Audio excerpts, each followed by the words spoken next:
Let me go to Charlotte. Charlotte's calling us from West Virginia. Hi, Charlotte. Good morning. How are you? I'm good, Charlotte. Thank you. Good. I have a question regarding reverse mortgages. What Okay. are they? How do they work? Okay. So reverse mortgage takes basically gives you money for your home. Now they give it to you. So let's say you have a house that is worth $100,000. A reverse mortgage will give you the value of, I'm just making this up because I don't know what it is. It used to be 60%, but I know it's less than that. Will give you a value for $50,000, half, about 50% of that, maybe more. And then what they do is they will do a couple of things. They will either set up for you a line of credit so that you can draw upon that $50,000 as you need it, or they will annuitize the value.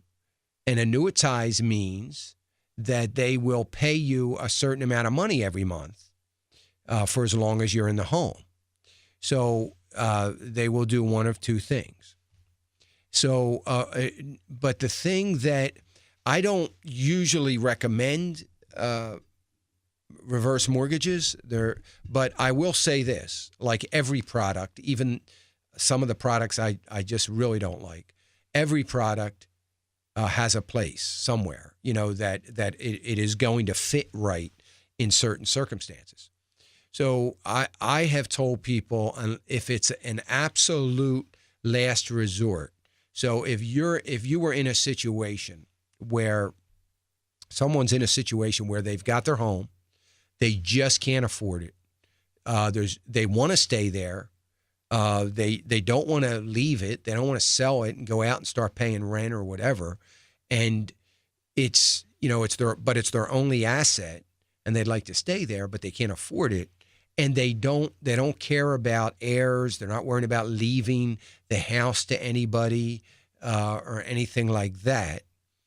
Then, they have no other, issues in that regard.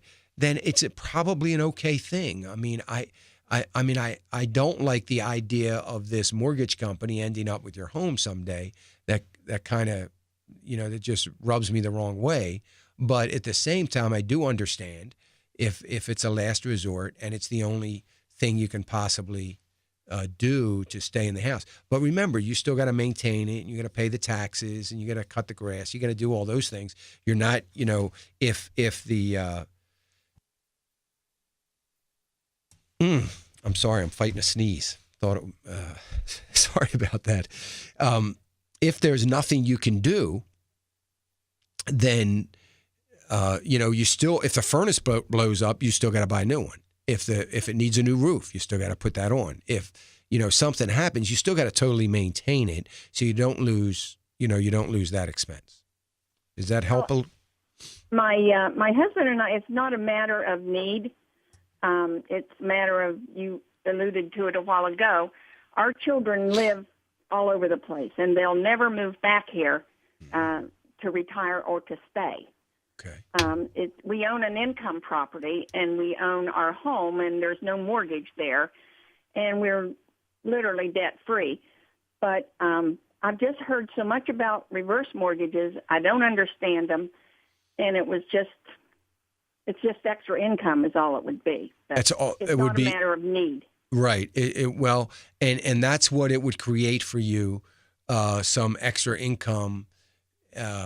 You'd still have the maintenance, but you'd have extra income and pretty much the loss of the house. You're giving the house up someday. Yeah. So now, if you move out, let's say you move out 5 years from now, and you sell it, then you may get something out of it. You got to pay off the reverse mortgage company. So if it's $50,000, you're going to end up giving them probably $65,000 because the fees are ridiculous at settlement. I mean, they fee it to death. They don't talk about that, but they fee it terribly. So you're going to end up giving them $70,000, and you could still end up with $30,000 or so. Yeah.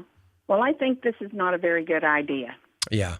I don't like them, and I always like to, tell people to avoid them unless it's an absolute, like I said, a necessity.